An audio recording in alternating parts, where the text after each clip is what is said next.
this countdown, we have the Enfield haunting. This is the house and case that The Conjuring 2 was based off of. The case involved a young girl named Janet Hodgson, who was said to have been possessed by a spirit. The spirit would throw objects across the room, make noises in their house, and sometimes would even levitate Janet into mid-air. Ed and Lorraine Warren were assigned to this case and to expel the evil entity responsible for all of this. But turns out that Janet and her sister Peggy made up this whole thing. In 2015, when Janet was 45 years old, she said that her and her sister faked some of the phenomena. So according to researchers, most of the paranormal things happened when no one was actually looking at the two girls. Like, they would have their backs turned to them and then all of a sudden an object would be thrown through the air. Well, obviously the girls were doing that themselves. They also said they captured audio of a dresser falling over on its own. But upon closer inspection, footsteps could be heard leading up to the dresser before it fell over,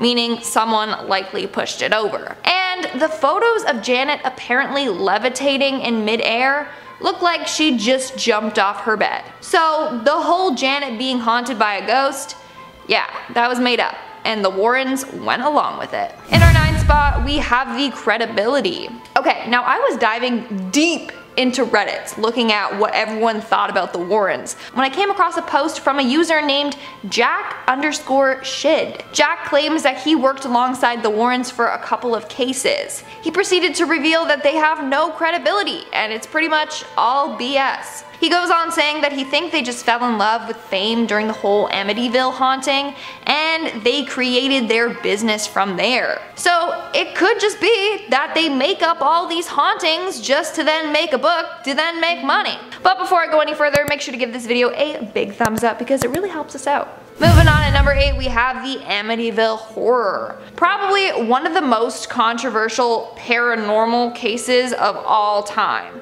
Because in the end, the whole thing was just one big sham. So here's a little rundown. On November 13th of 1974, Robert Butch DeFeo killed his parents and his 2 brothers and 2 sisters. The house was put up for sale and the Lutz family moved in. And apparently the demon that got Butch to do that horrific deed started to attack their family, and their doors and cupboards would swing open and close, green slime would ooze from their ceiling, and one time a demonic face with red glowing eyes was seen looking into the house. So on and so on. The Warrens went to investigate and confirmed that the house was haunted. But clearly that was a lie because guess what? Butch's lawyer, William Weber, admitted that he made up this whole story along with George Lutz. They created the story over many bottles of wine, they said. They admitted the house was never really haunted, they just made it all up. Which means so did the Warrens. In our 7th spot, we have the Werewolf Man. This was a pretty weird case if you ask me. But a man named William, or Bill Ramsey, claimed to have been possessed by a werewolf. Apparently he used to try and bite his family and also had superhuman strength. At one point he managed to rip a post right up from the concrete. So on and so on, you get it. He was claimed to be possessed by a werewolf. The Warrens were sent to exorcise this demon out of his body. And they talk all about this in their book, Werewolf, a true story of demonic possession. But a lot of people aren't buying this story. I mean, they haven't produced any photos or material evidence. And the story just seems so hard to believe. Like, a man possessed by a werewolf and then he gets exorcised and he's just magically cured? No, a lot of people think that this case was all a sham as well. Moving on, at number 6 we have the illegal relationship. A woman named Judith Penny came forward saying that in the early 1960s, she had a relationship with Ed Warren. This was going on when she was not of age. Ed was apparently in his mid-30s when he met Penny. Penny was 15. The two began to have a relationship with Lorraine knowing. In 1963, she moved in with them. She stayed in a bedroom right across the couple's room in their home. Now Penny ended up coming forward with this because of how their relationship was displayed in the movies. They looked like such a loving, perfect Catholic couple. But they weren't. They had their dark side, especially Ed with his relationship with a young girl. We're now at our 5th and halfway mark with the baby. Now Penny went on to expose a lot about the Warrens. In fact, in May of 1978, she got pregnant with Ed's child. But guess what? She was forced to abort the child. Apparently, if word got out, then this scandal could ruin their reputation. In fact, when Penny was living with the Warrens, they would lie and just say she was their niece or a poor girl that they took in out of the goodness of their own hearts. It's pretty sick if you ask me. Penny literally didn't have a choice but to get rid of the baby. In fact, they wanted Penny to tell everyone that someone broke into her apartment and took advantage of her, and that's how she got pregnant. She refused to do that, and they got so mad that she was terrified. Like, that's so heartbreaking. Moving on to number 4, we have the toxic relationship. Again, in the films, Ed and Lorraine Warren seem like a perfect demon fighting duo. You can tell that they love and care about each other dearly. Except, according to Penny, this wasn't the case in real life. She said that Ed was very physically and verbally towards Lorraine. In fact, she said that one time she witnessed Ed backhand Lorraine so hard that she lost consciousness. In fact, he would often slap her across the face to get her to stop talking. Penny literally said, and I quote, "Some nights I've thought they were going to kill each other." That is terrifying. In our 3rd spot, we have the Lady in White. One famous ghost is one called the Lady in White, who haunts Union Cemetery in Easton, Connecticut. According to the legend, she's the victim of betrayal by her lover, and she died either by taking her own life from being heartbroken or by being killed by her lover. Well, Ed was determined to capture her on tape and enlisted Penny's help. In fact, Penny helped keep Ed's reputation as a ghost hunter. So in the summer of 1990, Ed apparently camped out in the cemetery for a week trying to make contact with this ghost. The two faked a video of the Lady in White, which was just Penny. Anyways, he went on to make great claims that he made contact with her, but hardly any evidence was provided, just a few shadow ghosts on video, which we now know was Penny. Coming in at number 2, we have the Smurl haunting. Back in the 1980s, the Smurl family swore that their house was haunted. They would hear loud noises, smell foul odors, and hear pig grunts. Apparently, whatever was haunting their house also threw their dog against the wall and pushed one of their daughters down the stairs. Of course, Ed and Lorraine came to investigate, and they claimed it was haunted. They even said that they saw a message appear on a mirror that read, "Get out." But get this, members of the clergy were brought in to do a blessing and exorcism. And guess what? They reported nothing unusual happening there. But the Warrens were adamant that the house was haunted, and they turned the story into a book and then made money off of it. And in our number 1 spot, we have The Devil Made Me Do It. In 1981, a man named Arn Cheyenne Johnson was arrested after fatally stabbing his landlord to death. But his case was much different than others. He claimed that the devil made him do it. In fact, his case was the first court case where the defense was arguing demonic possession. And guess who was involved in all of this? Ed and Lorraine Warren. But turns out that Ed and Lorraine Warren might have concocted this whole story for him. So according to the story they put out, Johnson's brother-in-law, David Glatzel, was the first one to become possessed by a demon. He claimed a man with big black eyes and a thin face with animal features was controlling him. Johnson eventually went on to taunt this demon, telling it to stop bothering David and to take him instead. And I guess the demon did what he asked, because then Johnson was possessed by this demon, and that's what made him kill the landlord. But according to David's brother Carl, David was never possessed. He was just mentally ill and needed help from doctors. He then claims that his whole family was manipulated by the Warrens. They created this whole story about demons in an attempt to get rich and famous. According to Carl, the Warrens promised his family that they'd become millionaires if they would insist that both Carl and David were haunted by demons. In the end, he ended up suing the Warrens for trying to exploit his brother's mental illness, and for also attempting to get a guilty man to walk free. At number 10 is the Buddhist exorcism. And Lorraine Warren didn't limit themselves to American spooks. They wanted to explore all kinds of ghosts and demons from around the world. Think about it, there are so many regional monsters waiting to be discovered. It's not just about battling your everyday demons. See, they took on the Oni and Yoaki. So they jetted off to Japan to investigate these eerie tunnels where people met their end. Ed, who knew Japan from his Navy days during WW2, was keen to dive into their culture and mysteries, but it was no vacation. They were called to help Teresa, a young woman plagued by multiple demons. Buddhist exorcism was the name of the game here, a stark contrast to their usual Catholic connection. In the footage, Lorraine's trying her best to cast out the evil. It's not easy to watch someone in such torment, but the experts were on hand, and Lorraine had high praise for the Buddhist team, saying that they were cut from a different cloth. At number 9 is the Satanic Idol. Ed and Lorraine Warren had their share of spooky encounters, and here's one you might not have heard of because the Warrens aren't too keen on bringing it up. A satanic idol and a human skull, both found in their collection. Imagine owning something like that. The skull was given to them as a gift, and while it's a bizarre present, it fits their unusual line of work. Now let's talk about the idol.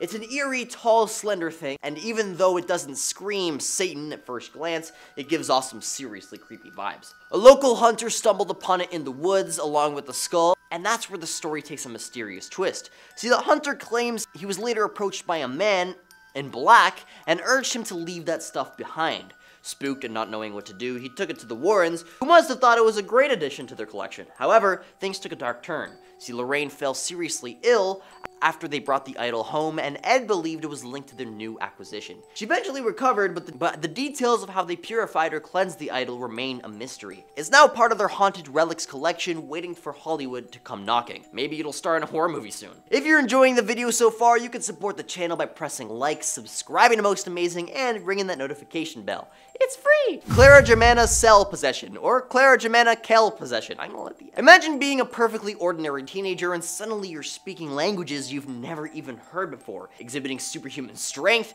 and reacting violently to religious symbols. It's like something straight out of a horror movie. But this was no horror movie, it was the real-life ordeal. In 1996, this South American girl had the whole town spooked. She was sent to a Roman Catholic mission school, and that's when all the weirdness began.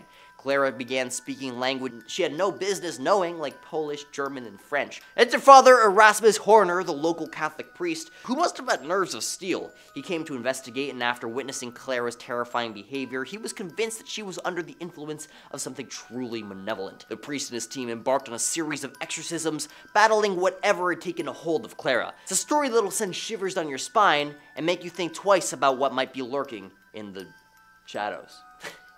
In the shadows. At number 7, Cindy McBain, just your typical teenager, stumbles upon an old beat-up Ouija board in a peculiar shop. $5 later, and she's got a ticket to the unknown. As she and her friend Nancy dabble with the board, with unearthly clawing noises from within their bedroom walls. Nancy bolts out of there, but Cindy decides to push further, and that's when things go awry. She begins to change, and not in a good way. Her appetite disappears, she starts looking like a ghost herself. Even her parents and teachers are getting worried, hearing eerie voices and noticing her deteriorating condition. When her mom tries to snatch that Ouija board away, Cindy's grip becomes stronger than you'd expect from a little person, and she transforms into an entirely different person. Violence erupts, with her dad becoming a victim of her aggression, and that's when the Warrens get the call. Fast forward to Sydney's hospital room, where Father Emili makes a shocking discovery. Sydney goes berserk at the sight of a crucifix. So an 18-hour exorcism unfolds, concluding in a terrifying tale of demonic possession the Warrens kept tucked away. If this one doesn't give you goosebumps, I don't know what will. At number 6 is the Wax Man.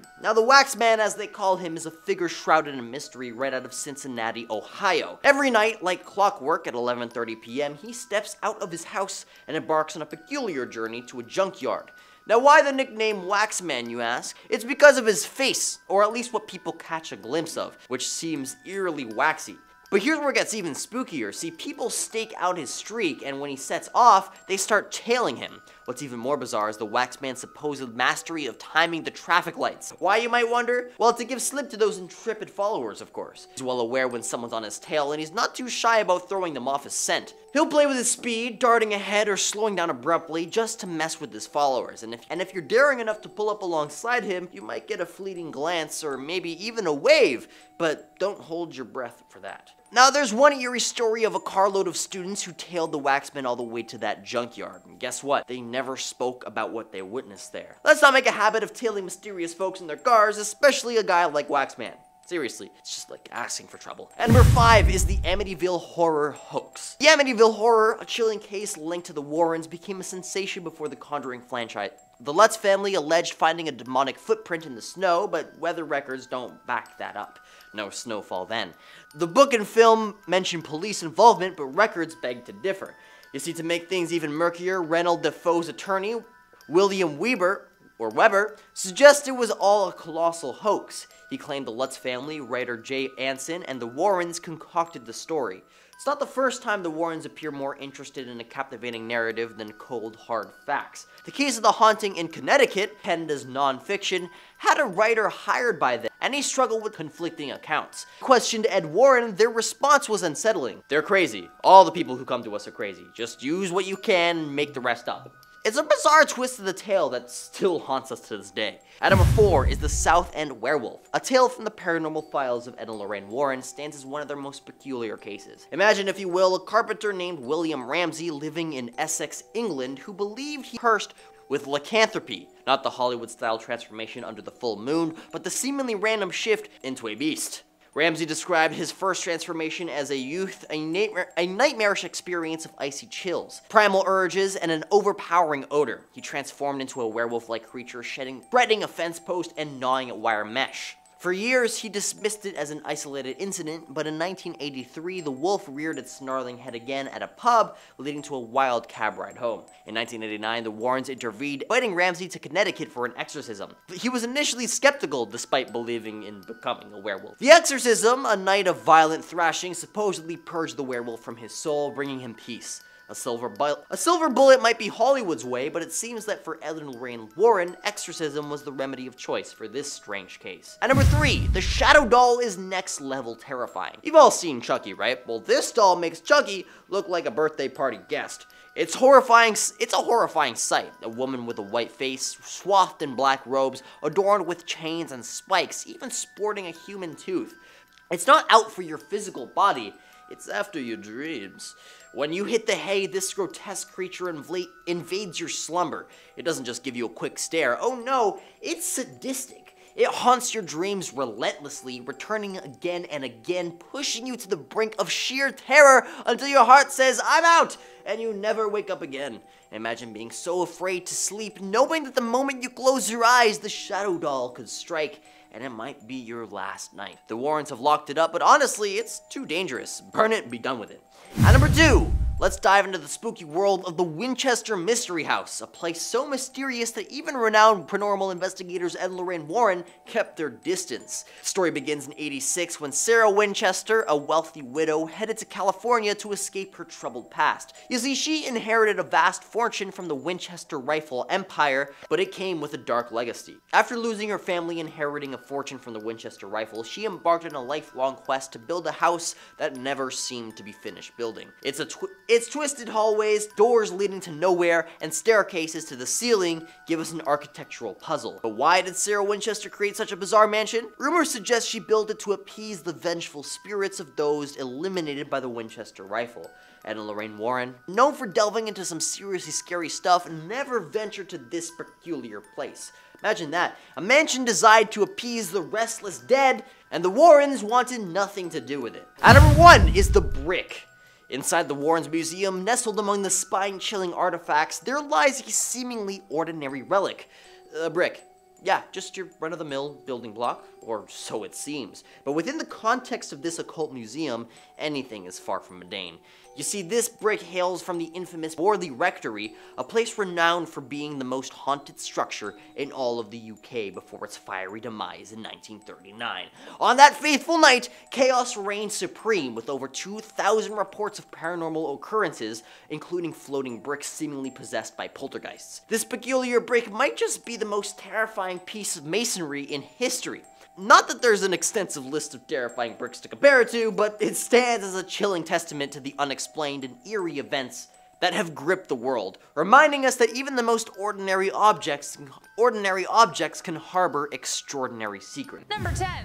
We're starting off strong with the Devil Made Me Do It case. If you're a fan of Ed and Lorraine, you know this one. The Devil Made Me Do It case is arguably one of the most famous cases that Ed and Lorraine ever worked on. But beyond the supernatural, this case was right in the public eye. Not only were there demons and the supernatural, but the scrutiny of the public eye made this a whole different monster for the Warrens. A bunch of people outside of the courthouse making claims and threats over the case isn't easy to deal with.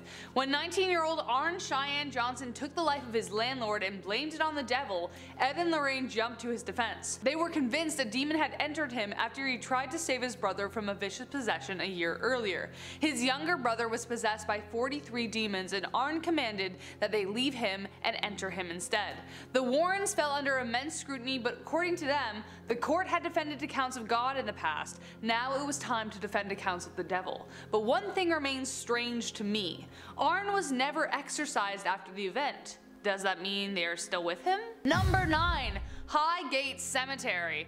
Where were they for the vampire hysteria at Highgate Cemetery? Like, where were you? When I learned about this case, I was flabbergasted, and it's weird to me that they weren't there. They've dealt with werewolves, but missed out on vampires completely?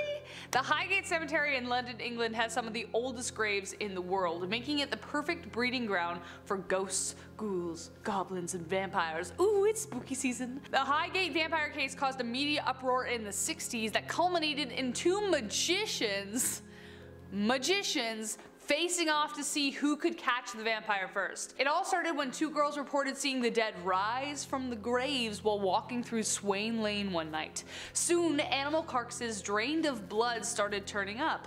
Newspapers had their cameras ready. A massive vampire hunt was organized on Friday, April 13th, Friday the 13th, in 1973, and bodies were even exhumed from their graves to see if they were toothy. Sadly, no one caught anything, but the case still sends a tingle down the spines of vampire enthusiasts around the world. Legends of the demon, though, continue, along with sightings of a crazed old woman and corpses appearing in places they shouldn't be. Number 8. The Bell Witch. I searched the internet far and wide to see if the Warrens had ever visited the Bell Farm, but alas, no. If I'm wrong and I missed something, post a link down in the comments because I'm not perfect and maybe I missed it. But as far as I can see, they never actually checked out one of the most famous hauntings in the world. 200 years later, the Bell Cave remains an attraction, and many still report hearing a shrill, scratchy voice when no one is around and see orbs surrounding the farm, or where it used to stand. Though the actual events happened well before the time of the Warrens and the farm was torn down, the Bell Cave was still there. If there was any duo who could have proven the tale of the Bell Witch, it was them, but maybe, just maybe, they were afraid of what they might find. Number 7. Michael Taylor. The Michael Taylor case is one of the strangest I've ever come across while doing lists like this, and it certainly needed Ed and Lorraine. The horrifying events of Michael Taylor happened in the 1970s, specifically 1974. A man who was considered a good husband, father, and community man suddenly flipped. He began enduring bouts of severe depression and was visiting a 21-year-old pastor named Marie Robinson for counsel. His wife was obviously suspicious, but the sessions were helping. Mary allegedly performed many exorcisms on him to expel the demons. Taylor's wife was getting pretty antsy, and they ended up having a confrontation during which Taylor attacked his wife. It was after this moment Taylor resolved to undergo a full-blown exorcism on October 5th, 1974. During this, Michael had seizures, he spit and bit the ministers, and screamed in tongues. Unfortunately though, it did not expel all the demons, and Taylor returned home in a rage. He took the life of his wife in an incredibly gruesome way, and was later found screaming in the street, naked and covered in blood. I don't think the Warrens ever encountered anything as violent, but imagine if they did. Number 6. Richard Gallagher and Julia. Richard Gallagher is a man I find entirely fascinating because his transition from being a man of science to a full-on believer of the occult is, for lack of a better word, insane. Now obviously the Warrens had their domain, but imagine if these guys collaborated on this case? What? Though, I don't know if Gallagher needed help. Just saying. The case I'm referring to is when Gallagher encountered a transformative possession. Gallagher became the go-to guy to diagnose people who claimed to be possessed. An Ivy League psychiatrist, he would help those who were mistaking mental illness for something mystical. Julia was the first time he encountered someone he couldn't explain. Julia was the queen of a satanic cult and had become possessed, which she desperately wanted to be rid of. Skeptical at first, but when Richard sat down to talk to her, she knew intimate details about his life.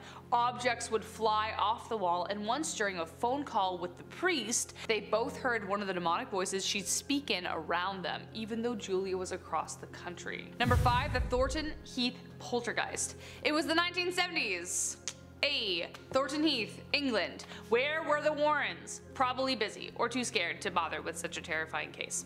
It all started one hot August evening when the family living in the house was awoken by their radio suddenly blaring to life. This was just the beginning to a terrible haunting the family would endure for 4 years. Objects would fall or be thrown across the room by invisible hands, you know, all the usual poltergeisty things. One night, the son awoke to find a man standing at the end of his bed, like staring at him with like venom in his eyes. After a bunch of startling incidents, they tried to have the house blessed, but it failed. However, a medium did discover that the house was haunted by a couple named the Chattertons who considered them trespassers on their property.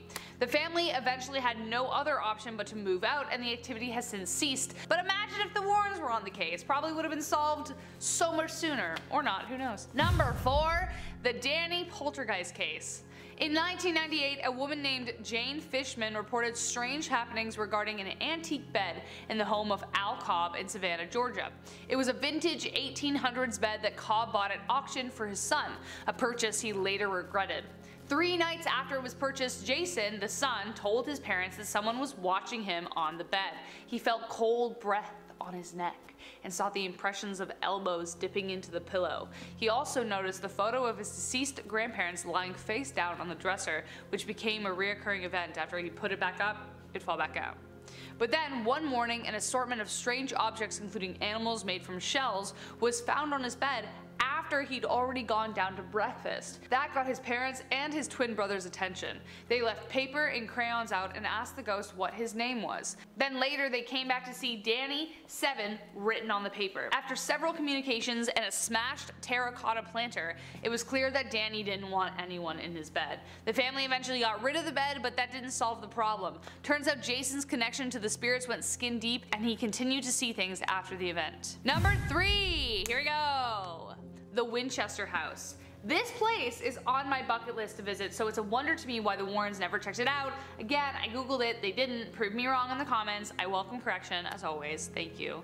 But it's essentially a 24,000 square feet mansion with 10,000 windows, 2,000 doors, 160 rooms, 52 skylights, 47 stairways and fireplaces, 17 chimneys, 13 bathrooms, 6 kitchens, and cost Sarah $5 million to build, about $71 million today. There are stairs and doors that lead to nowhere, windows that don't open. It's a labyrinth of mystery. Sarah Winchester and her husband William Winchester amassed a huge fortune from their sale of the, you guessed it, Winchester rifle. After her daughter died of TB and William left Sarah a widow, she consulted a medium who told her that she would constantly be haunted by the spirits killed by the Winchester rifle. The house never never stopped construction until she died in 1922. It is said the house was built to trap the spirits inside. Today, it's considered one of the most haunted places in the world and is well worth a visit for anyone seeking a scare. So where the heck were the Warrens to debunk this thing? It would have been awesome. Number 2, the Amityville horror case. Obviously, I had to put this case on the list because this case remained the scariest event of Ed and Lorraine's career. It had the monstrosities of the night which roamed that house, which infested it, which caused a young man to murder his whole family. The events at Amityville, Long Island in 1975 shook the nation and the box office. The Lutz family moved into their dream suburban home with optimism and hope for their life. But little did they know, a year earlier, Ronald DeFia Jr. shot and killed all 6 members of his family, priming the property with evil. The Lutzes didn't know what to make of the swarms of flies, loud, aggressive banging noises, disturbing entities, and even levitations occurring in the home. So they got the hell out of Dodge, leaving all their belongings in the process. When they finally called the Warrens in, George Lutz, the father, who was, by the way, an ex-Marine and karate expert, literally supposed to be fearless, wouldn't even meet them at the house. They met at a Pizza Hut. But as soon as the Warrens began working on the case, they understood why. The Amityville case affected our personal lives more than any case we ever worked on. To this day, Lorraine says that this is the case that haunts her the most and said that she hoped this was the closest to hell as she would ever get. So if that's not too scary, I don't know what is. And now we are getting to number 1, the Warrens. Demons, poltergeists, and ghosts. It was hard to find a case that the Warrens wouldn't face. They seemed fearless, their love strong enough to withstand all the forces of darkness, or at least that's how the movies told it. It turns out that the real case the Warrens were too afraid of was the horrifying truth of their marriage. Yup, we're going there. If you're a fan of the movie franchise, then you know that Lorraine had a lot of influence on the stories up until her death, but a weird detail in her contact alludes to some nefarious activity in their personal life. Neither Ed or Lorraine Warren could be depicted violating anyone or performing adult acts with a minor. The reason that was in there might have something to do with the case of Judith Penny. Penny stayed with the Warrens as a young woman and allegedly had an inappropriate relationship with Ed, and Lorraine knew about it. Judith made a legal declaration in November 2014 stating that Penny and Ed had begun an amorous relationship when he was her bus driver and she moved in with them in 1963. That same year, Penny was arrested when someone noticed the illegal relationship between her and Ed. Why she was arrested and not him remains in question to me, but Penny also stated that Ed was abusive towards Lorraine, saying, and I quote, "Sometimes Ed would actually have to slap her across the face to shut her up. Some nights I thought they were going to kill each other." Lorraine denied the allegations through representatives, and there are still a lot of loose ends, but I suppose whatever happened has already been taken to the grave. Coming in at number 10, we have Annabelle. Bought in an antique shop in 1970, a woman gave a Raggedy doll to her daughter, Donna, who was in nursing school. Now let me just say, I had my own Raggedy Ann doll growing up, and it always gave me the chills. Now, Donna and her roommate Angie kept coming home to find the doll in different positions and different locations. Then the doll began leaving them notes reading help. A psychic told them that the doll was possessed by the spirit of a girl named Annabelle who had died at the location where their apartment complex had been built. But the girl's friend Lou thought there was something more sinister about Annabelle, and she levitated up his body and strangled him until he passed out. The girls then called Ed and Lorraine Warren, who decided the doll was actually a conduit to hell that a demon was using. 2 exorcisms didn't work, and the Warrens took Annabelle home. Now upon arriving home, Ed and Lorraine placed the doll in Ed's study, and the doll levitated and moved about the house. Even when placed in a locked office in an outer building, the Warrens claimed that she would turn up later inside the house. Finally, the Warrens decided to lock Annabelle up for good, and they had a specially made glass and wood case constructed, upon which they inscribed the Lord's Prayer and St. Michael's Prayer. Then for the rest of his life, Ed would periodically say a binding prayer over the case, ensuring that the sinister spirit and doll remained good and trapped. Number 9. The Devil Made Me Do It. Ed and Lorraine Warren helped exorcise a possessed boy named David Glatzel in the early 80s. David's family had seen him being beaten and choked by invisible hands, and that red marks appeared on his neck afterward. David had started to growl, hiss, speak in otherworldly voices, and recite passages from the Bible as well. Now they did many exorcisms on David, and Lorraine said that David levitated, ceased breathing for a time, and even demonstrated the supernatural ability of precognition. Now during his exorcisms, there was also a rocking chair in the room that would allegedly rock on its own, levitate, and even vanish and reappear. David and Lorraine also claimed to have seen the devil sitting in it. Then David's older sister's boyfriend, Arnie, then coerced one of the demons to possess him while participating in David's exorcisms. Afterwards, Arnie's personality changed, and he would fall into a trance-like state where he would growl and hallucinate, but later have no memory of it. Then one day, after his and his girlfriend Debbie's landlord was drunk and misbehaving, Ernie ended his life. The day after the incident, Lorraine informed the Brookfield police that Ernie was possessed when the crime was committed. The case then went to trial, where Ernie's defense was demonic possession and that the devil made me do it. Number 8. The Enfield Poltergeist. The Enfield Poltergeist was a claim of supernatural activity in Enfield, London between 1977 and 1979. The poltergeist activity centered around two young sisters, Janet and Margaret Hodgson. In August 1977, single-parent Peggy Hodgson called the Metropolitan Police to her rented home, claiming she had witnessed furniture moving and that two of her 4 children heard knocking sounds in the walls. Later claims included disembodied voices, loud noises, thrown toys, overturned chairs, and children levitating. Over a period of 18 months, more than 30 people, including the Hodgson's neighbors, paranormal investigators, and journalists, say they variously saw heavy furniture moving on its own accord, objects being thrown across the room, and the sisters seeming to levitate several feet off the ground. Many have also recorded knocking noises and a gruff voice. Now, Ed and Lorraine Warren went to investigate in 1978 and were convinced that the events had a supernatural explanation. It was during this time that the house that the supposed poltergeist started speaking through Janet. The young girl would often go in a trance-like state where she would speak in a deep, scratchy voice, claiming to be the ghost of a man named Bill Wilkins who had died in the house years before. Now, one of the interactions of Janet levitating was actually caught on camera. Number 7. The Snedeker House. It's important to note that the Snedeker House used to be a former funeral home, so of course it was haunted. The Warrens arrived at the house in 1986 to conduct their investigation. While there, the couple proclaimed that the house was infested with demons. The story begins with Carmen and Alan Snedeker, their 3 sons, their daughter, and 2 nieces moving into a home in Southington, Connecticut. Strange happenings of the house started off fairly innocent, with the mother noticing items around the house going missing. Then the children started talking about seeing strange people in their home, more specifically a man with long black hair. Then the eldest son had a drastic personality change that included violent outbursts. He attacked family members out of nowhere and didn't seem like himself. Now, doctors diagnosed him with schizophrenia, but the family was not convinced. They believed that his strange and terrifying behavior was the result of the environment and the ghost in the home. Ed and Lorraine spent weeks in the home to get the full demonic experience, and after their investigation, they declared that the morticians that had worked in the home when it was a funeral parlor practiced necromancy and had infused the home with a deep evil. The Warrens performed an exorcism on the home to rid of the evil and make it safe for the family to return. Number 6. The Demonic Werewolf. This account is based on a story of Bill Ramsey, a real werewolf in London.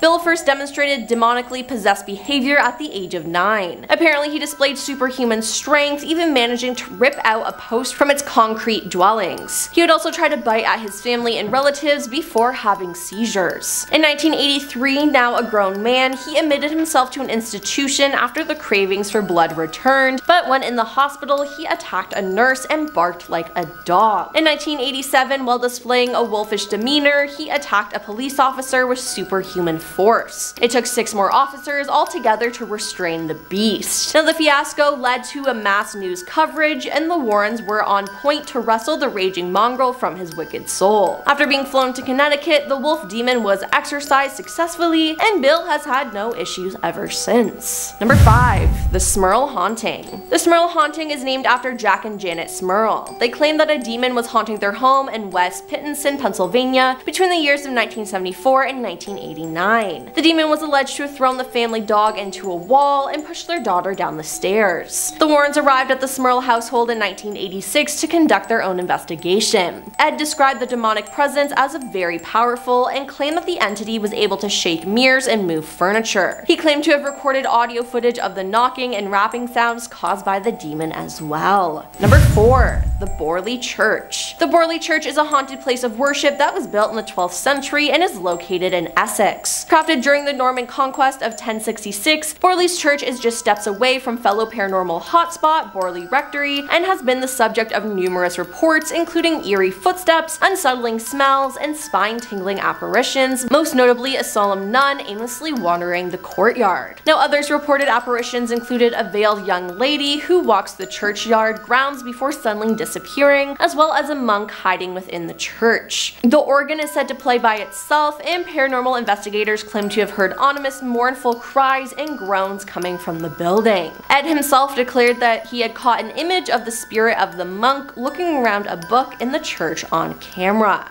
Number 3. Amityville. One of the most famous haunted houses in the United States is the Dutch colonial house at 112 Ocean Avenue in Amityville, New York. The haunting stems from the night of November 13, 1974, when 23-year-old Ronald DeFeo ended the lives of all 6 members of his family. He was arrested, convicted, and given 6 concurrent life sentences. Then in December of 1975, George and Kathy Lutz, along with their 3 children, moved into the house and exclaimed that spooky things were happening. For example, George would wake up at 3:15 every morning, which was the approximate time that Ronald committed his crimes. Kathy said that she would feel a ghostly presence and be embraced by it, and all this and more caused the family to flee in fear after only staying in the house for 28 days. Due to this, Ed and Lorraine visited the house and set up time-lapse infrared cameras and caught a photo of a ghost boy. Now, the picture wasn't made public until 3 years later when George Lutz appeared on the Merv Griffith show in 1979. Now, believers of the haunting think this is the photo of the ghost of the youngest DeFeo son, John Matthew, who was 9 at the time of the deaths. The Warrens have suggested that the house is occupied by a malevolent spirit due to its history and tried their best to cast them out. Number 2. Cindy McBain. One day, on one of the 15-year-old's many trips to the mall, Cindy McBain found a new shop called the Antique Attic. Wandering around, she was excited to find a battered old Ouija board for sale, which she bought for $5. After getting the board home, Cindy tried it out with her friend Nancy, and during the first session, the girls heard clawing coming from within Cindy's bedroom walls, which they described as sounding like something trying to be set free. The incident resulted in Nancy running from the house, but Cindy continued to experiment with the Ouija board. Soon after, her friends started to notice a big change in Cindy as she had lost her normally big appetite and she had become gaunt and dull-eyed. Even her teachers became concerned, as did her parents, who on several occasions heard strange voices coming from Cindy's bedroom. When her mother discovered the Ouija board and tried to take it, Cindy became aggressive and grasped her arm with a strong hand, and she later reported feeling afraid of her own daughter. As things escalated, the clawing sound was heard throughout the whole house. Cindy quit school and became a virtual stranger to her family. She eventually became violent, at one point attacking her father and slamming his head into a wall. After this, Cindy was hospitalized and the Warrens were called in. The climax of the case took place at Cindy's hospital bed, and after coming to the conclusion that Cindy was a victim of demonic infestation, the Warrens called in Father Elmy, who noted that Cindy reacted violently to a crucifix. Then, over the next 18 hours, the priest conducted an exorcism. And coming in at number 1 is the Conjuring House. Originally called the Arnold Estate, this house came filled with horrors. In January 1971, the Perron family, Roger, Carolyn, and their 5 daughters, Andrea, Nancy, Christine, Cindy, and April, moved into a farmhouse. Not long after moving in, the family reportedly experienced all manners of paranormal activity, from apparitions to physical attacks by unseen hands. Now, the most frequent apparition was one of a woman with a broken neck who came to be popularized as Bathsheba Sherman. Now, it turns out that there actually was a real person named Bathsheba Sherman who lived on the parents' property in the mid-1800s. She was rumored to be a Satanist, and there was evidence that she had been involved in the death of a neighborhood child, though no trial ever took place. Now, the parents believed that it was Bathsheba's spirit that was tormenting them. Paranormal investigators Ed and Lorraine inserted themselves into the family's alleged experiences, making the case famous via their lectures and eventually the Conjuring film. Now, the Perron family claimed that paranormal experiences went on for almost 10 years until the family had abandoned the house in 1980. Starting us off at number 10, the toy monkey.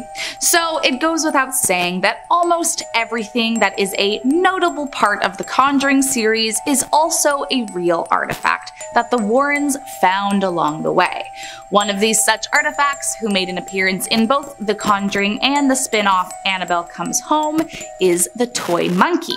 However, if it wasn't already obvious, it's not something to be played with. As Ed tells the reporters in the Conjuring movie, everything you see here is either haunted, cursed, or been used in some kind of ritualistic practice. Nothing is a toy. not even the toy monkey. So what exactly makes this monkey so scary in real life? Well, allegedly, it is possessed by a terrifying demon who enjoys stalking its victims before eventually killing them. So yeah, not a very nice monkey it seems. Although, nothing you'll find in this museum is terribly friendly. Coming in at number 9, a vampire coffin. As far as creepy looking things go, I have to say this is not one of the scariest looking on the list, but of course, things are not always what they appear. This coffin found at the Warrens Museum is not just called the vampire coffin because of the slightly goofy looking Count Dracula face on the top, but because it was allegedly actually used by a modern day vampire. Now, I'm not saying that this is fictional, but I will say that the details surrounding this are rather few. There is no file stating how modern this modern vampire was, or how it came to be in their possession, but I mean, it's definitely very intriguing.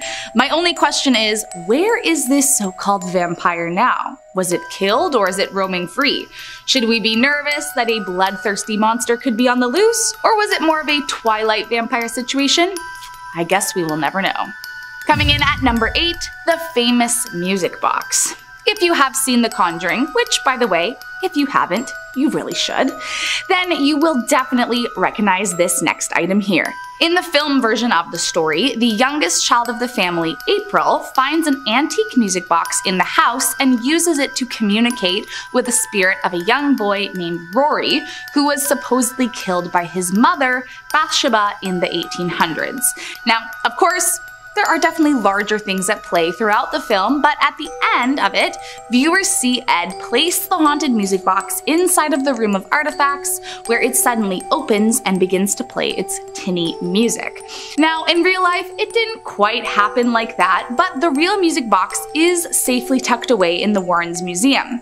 However, legend has it that while it really does contain an evil spirit, it was not properly contained, and so some believe the demon could escape at any moment. Coming in at number 7, tombstones. When it comes to items involved in a satanic ritual, I am sure that the Warrens managed to corner that market. I mean, are there other haunted museums? Absolutely, but theirs is really the one that started it all. One of these allegedly satanically involved items you can find hiding about are a series of tombstones that the Warrens claim were used in a dark occult ritual by those who work on the darker side of the paranormal. However, what makes these tombstones especially creepy is that they reportedly belong to rather young people. And so the Warrens had reason to believe that the young people were not only used as a sacrifice, but then their tombstones were used to finalize the ritual. So, you know, just all around very dark and evil stuff. Coming in at number 6, a brick. It's not all Hollywood-based sensations inside the museum. In fact, one of their most prized and feared possessions looks about as plain as you could imagine. It's a brick, like from a house. But of course, this is no ordinary brick. It's in an occult museum after all. This brick in particular was from the Borley Rectory, a now famous building that was demolished in 1944 after it was badly damaged in a fire. But what made it such a sensation was that prior to the 1939 fire, it had long been rumored to be the most haunted building in all of the United Kingdom, which is a pretty tall order considering how many allegedly haunted buildings span across the UK. Allegedly, the night of the fire, there were over 2,000 reports of paranormal activity, including floating bricks thought to have been possessed by a poltergeist. So, if rumors are true, that would make this brick probably the most terrifying brick ever.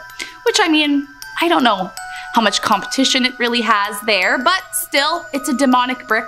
It's terrifying no matter what. Coming in at number 5, pearls of death. While it's probably a pretty safe blanket rule that you shouldn't go around touching much of anything you find in Ed and Lorraine's demonic collection, some stuff is probably a little worse than others, and this next one falls into the latter category. Notoriously one of the most dangerous items found inside the museum, the Pearls of Death is a cursed necklace said to do exactly as the name suggests. Allegedly, anyone who dares place them around their neck will be choked and suffocated to death.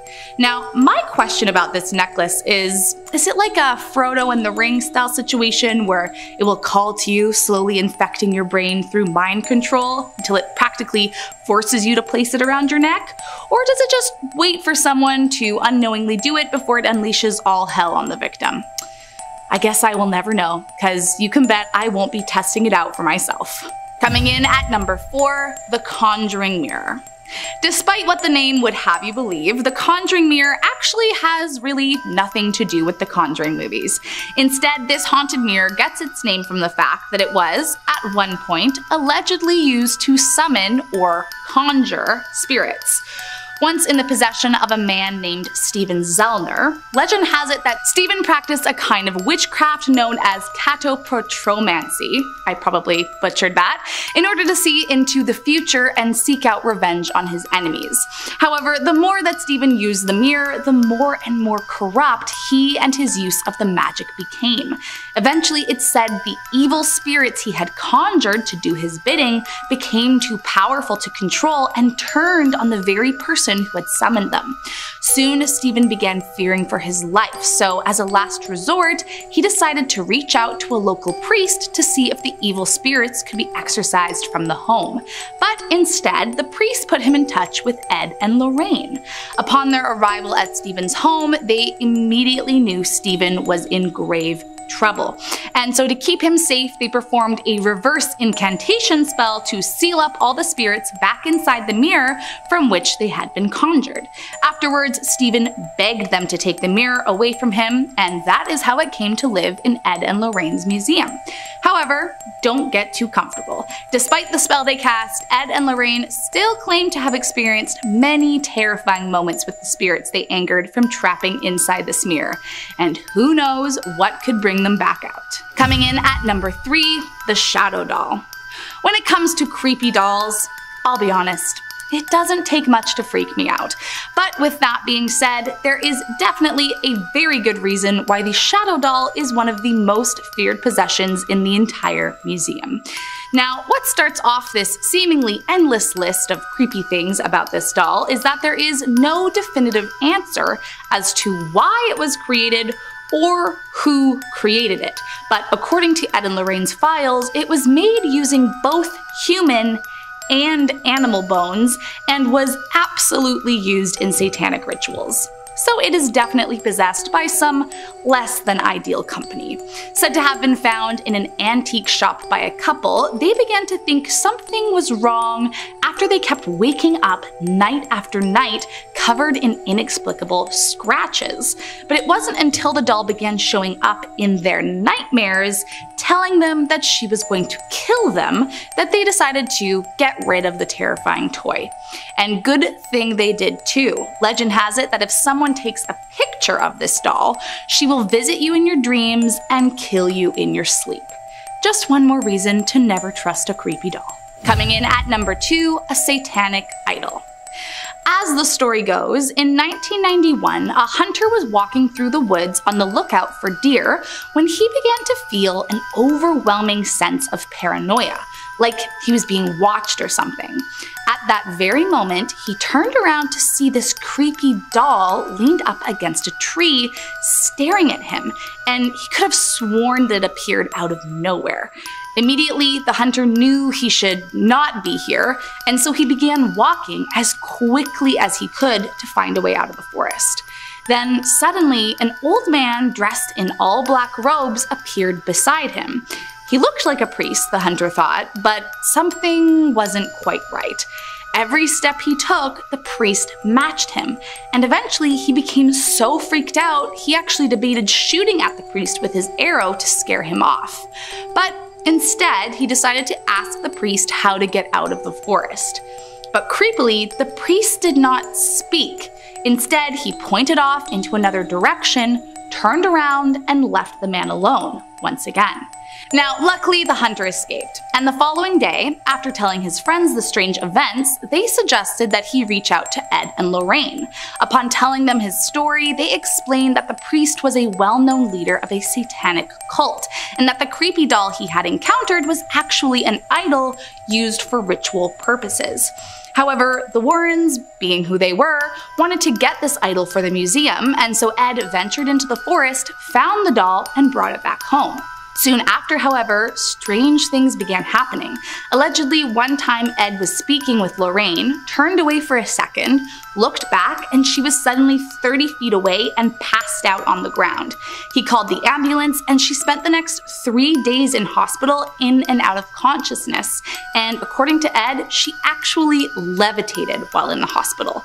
The Warrens always firmly believed that the satanic priest was working through the doll Ed had taken from the forest and was trying to punish them for taking it. Let's just hope no one was ever hospitalized after that.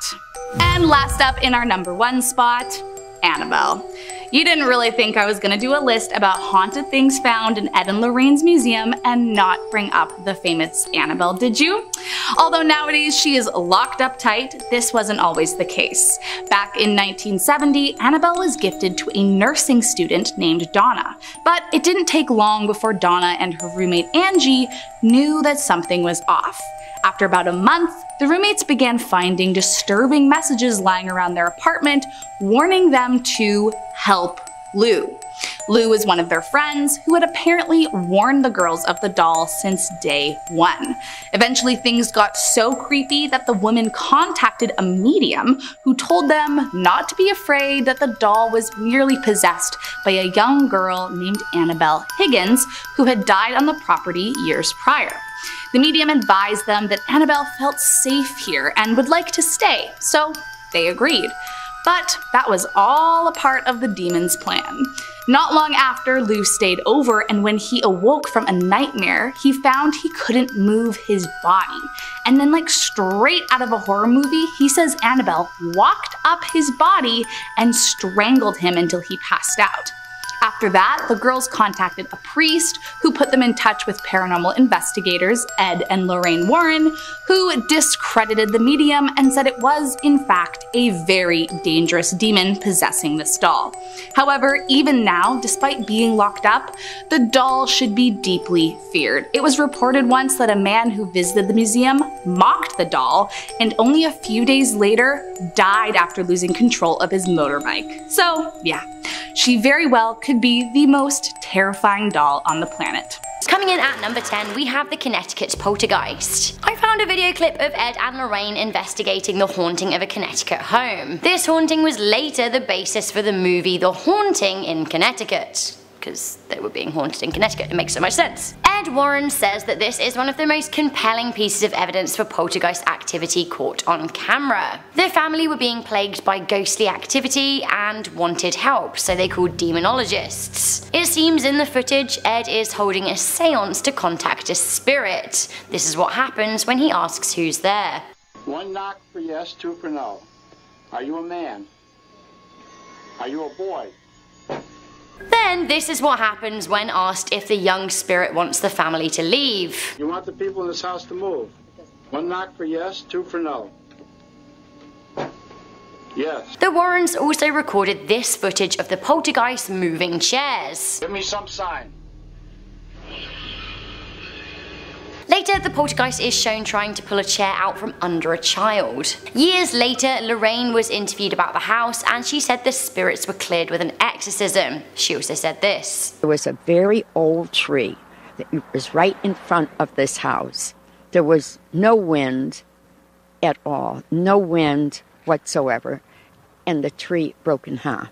Coming into number 9, we have the White Lady of Union Cemetery. Ed and Lorraine have investigated many cases and usually have been the duo behind the case's fame. The White Lady of Union Cemetery long since outdates and surpasses the Warrens. Nonetheless, the pair did have a scary moment there and even caught a ghost on camera. The cemetery is in eastern Connecticut and the site dates back to the 1700s. The graveyard is said to be haunted by a plethora of ghosts. The the White Lady being just one of them. Ed stayed in the graveyard for 7 nights and saw ghost lights filling up the place. He said on September 1st, 1990, he experienced something particularly scary. He said he heard a woman weeping. He said shadow ghosts tried to stop the woman getting to him, and this was the photo he took. This is what he had to say. Your stereotype ghost right here. Isn't that beautiful? The electromagnetic energy taken from the plant life in the cemetery is used by the spirit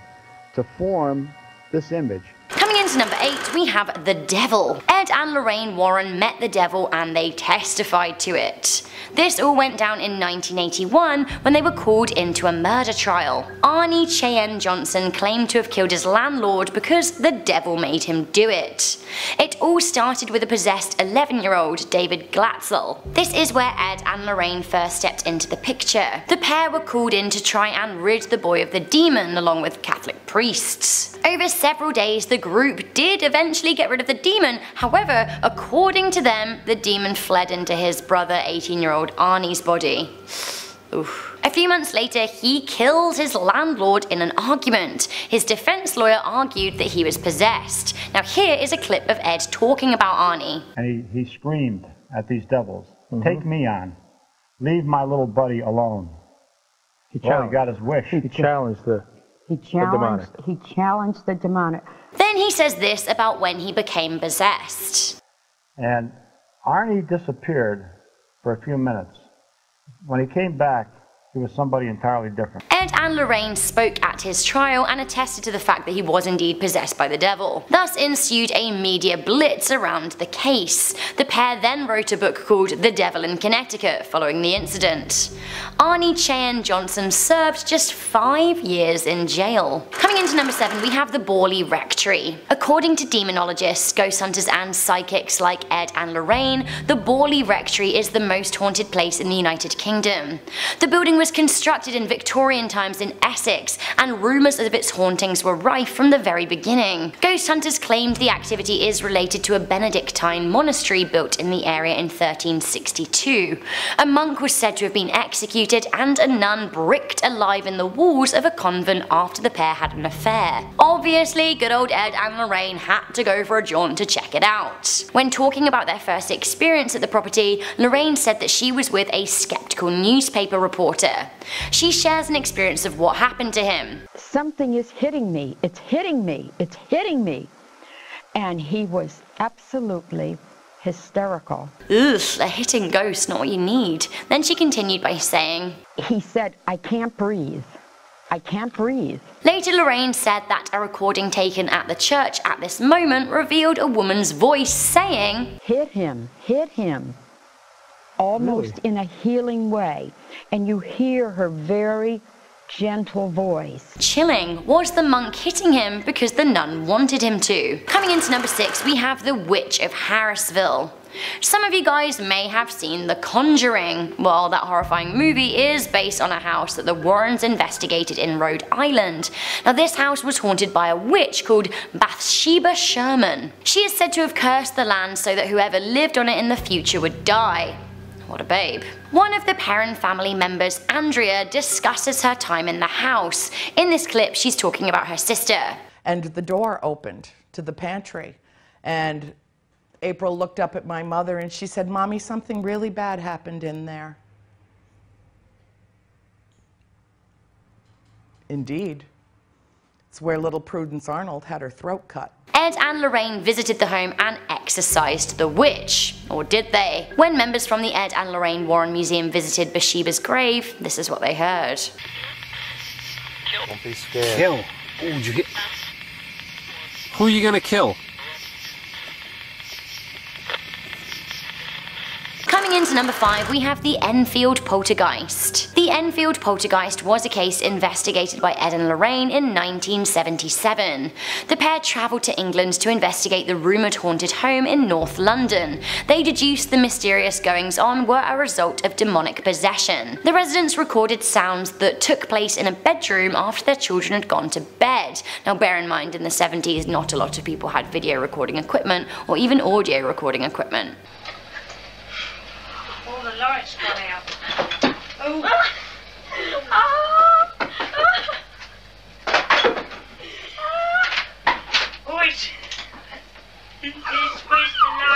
drove the lamp right way across the room and pulled it out of the socket.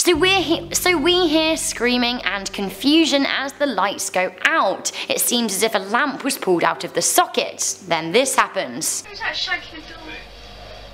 Oh. What's on there? Mum's laughing. It seems a slipper was used as a projectile by some kind of ghoul and thrown across the room. Over a period of 18 months, more than 30 people, including neighbours, fellow psychic researchers and journalists, said that they saw furniture moving of its own accord and objects being thrown across the room. It was even said that one of the children in the house levitated. Spooky. The events that took place in this Enfield house make up the inspiration behind The Conjuring 2. Coming into number 4, very famous, we have Amityville. In a 2013 interview, Lorraine Warren said that this case haunted her the most. She said, "I will never go in the Amityville house again." What happened in this house that made a self-confessed expert demonologist scared to return? The story goes that in 1974, 23-year-old Ronald J. Defoe Jr. murdered his entire family when they slept at their home in Amityville. He killed 6 people. Now these were said to be his 4 siblings and his parents. He said he heard voices that told him to do it. After a year, the house was eventually purchased for just $80,000, although the buyers, the Lutz family, stayed just 28 days because of the horror they experienced. George and Kathy Lutz said that they saw slime coming out of the walls, knives being thrown from counters, figures wandering and wailing. George even said that he saw his wife levitating and an evil red-eyed pig-like creature glaring at him. Ed and Lorraine were brought in along with a priest to rid the house of spirits.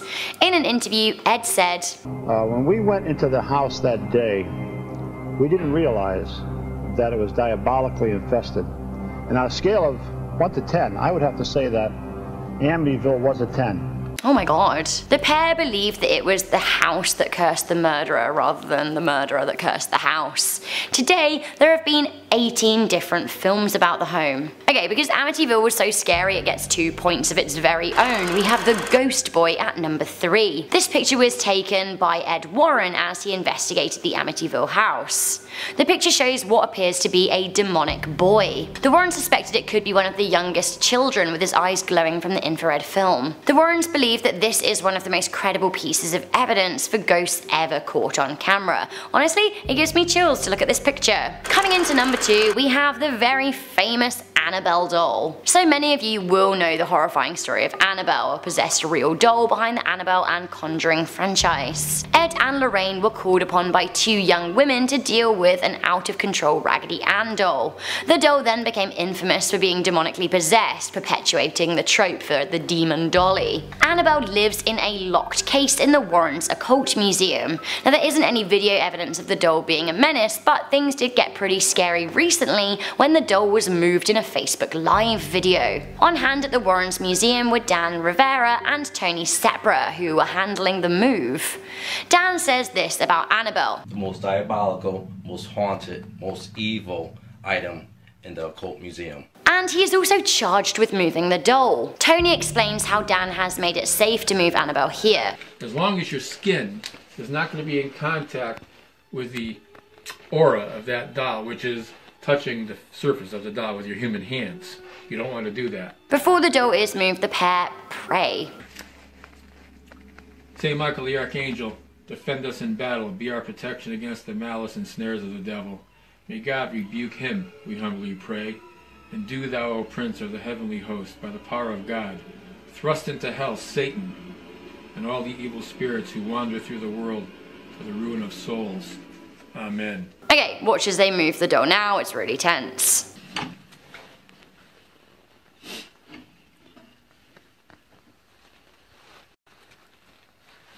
Okay, quickly. Right over here. Go into the new case. They then pray again, and also tell a story about a guy who provoked Annabelle by tapping on her case. According to the duo, the man died that evening in a bike accident. Okay, finally, Arguably one of the most haunted places in the world, a truly terrifying place. I'm not sure I'd even ever set foot in it. We have the Occult Museum. So this is one of the scariest things that Ed and Lorraine ever experienced together. This was the creation of their occult museum in Monroe, Connecticut. This is what Lorraine said about the place when she was leading a tour of her home. You're in probably one of the most haunted places in the world because of the things that are in here.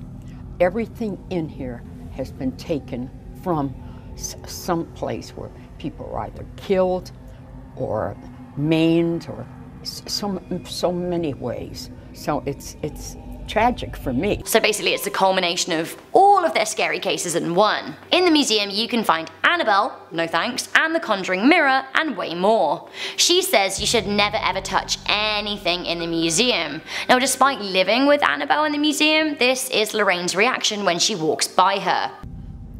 This is the worst thing in here, is that doll. I'm not gonna stare at it though. So you can take the picture, but I'm not going to stare at it because that has done bad harm on a lot of people. A priest circulates the museum daily to bless the space. Father, of the Son, of the Holy Spirit, amen. What has been done is circular embolism, which is prayers, are said all the time, you know, to pray. Yeah, it's pretty intense.